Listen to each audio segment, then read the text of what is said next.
It was just another ordinary day at work for Laura Oglesby in North Carolina when during a short break she decided to check the nanny cam she and her husband had installed to keep an eye on her 2-year-old stepson, Declan. She expected to see a happy toddler enjoying lunch or playtime, but instead her stomach dropped.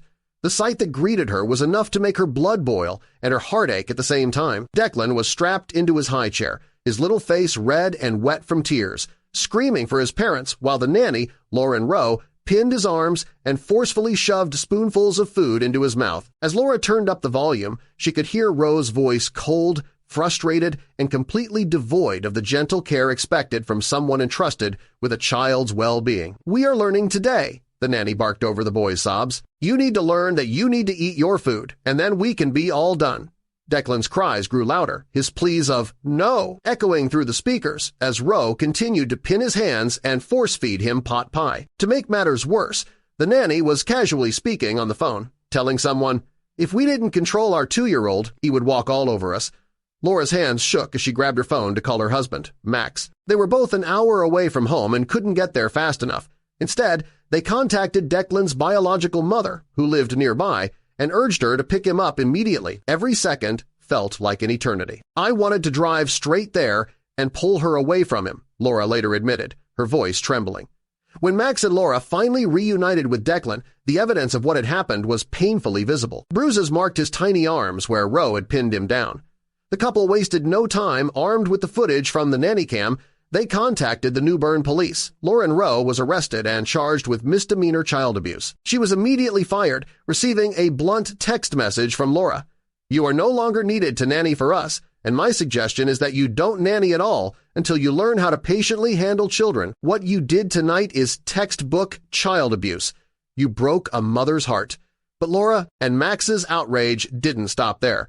They were determined to ensure no other child fell into Rowe's hands. Laura posted the footage to Facebook, warning other parents and urging them to be careful who they trust with their children. "Our main goal now is to make sure this sticks to her like glue," she wrote. Max echoed the sentiment, revealing that what the public saw was just a small clip of the 2 hours she spent doing this to our son. The betrayal was devastating. The couple had found Rowe through recommendations in a local moms group and had even verified her background on care.com. "We thought we took all the right steps," Max said. "You just never expect it to happen to your child." The trust they had placed in a stranger was shattered, replaced with the grim realization that no amount of screening can completely protect against cruelty hiding behind a friendly smile. Still, there was a small measure of relief. The nanny cam had done its job.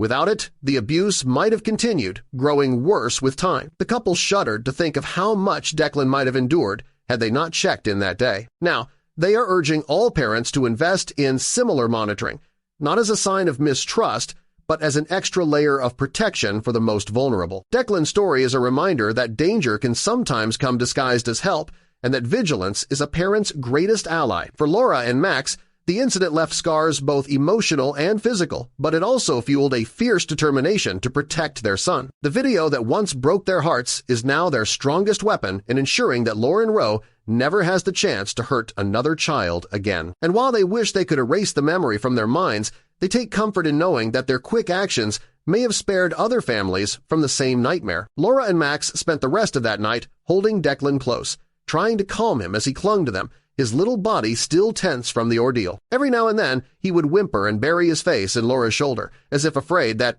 if he let go, the nightmare might return.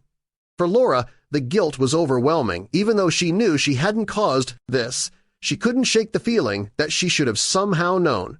Max, meanwhile, was furious. The thought that someone could treat his child with such callousness filled him with a rage he'd never experienced before. The following day, the couple met with investigators to provide the footage and their statements. The officers were equally disturbed by what they saw. "You could see it in their faces," Max recalled. "They were angry, too, angry that someone would do this to a child who couldn't defend himself."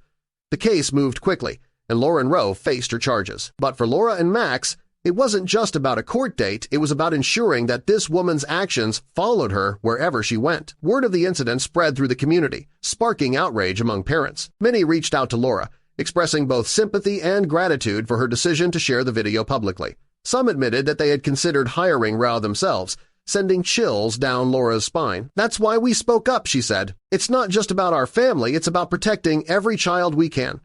In the weeks that followed, Laura and Max worked to restore a sense of normalcy for Declan. They replaced his high chair with a new one, hoping to erase the association of fear it might carry. They also introduced gentle mealtime routines, letting him choose his own pace, ensuring he felt safe and in control. Slowly, his laughter returned, tentative at first, but gradually more confident. The couple also tightened their safety measures at home. They installed additional cameras, vetted any future caregivers through multiple layers of references, and even asked friends and family to help with childcare whenever possible. Trust, they realized, was something they would have to rebuild carefully. Months later, Declan had healed physically, but the experience left a permanent mark on his parents. Yet there was also a deep sense of gratitude. "The nanny cam saved us," Laura reflected. "It saved our son from who knows how much more suffering. Without it, we might have gone months before realizing something was wrong." In the end, the incident became more than just a painful chapter, it became a mission. Laura and Max began speaking to other parents in local groups and online forums about the importance of vigilance. They shared their story not for sympathy, but as a warning and a call to action.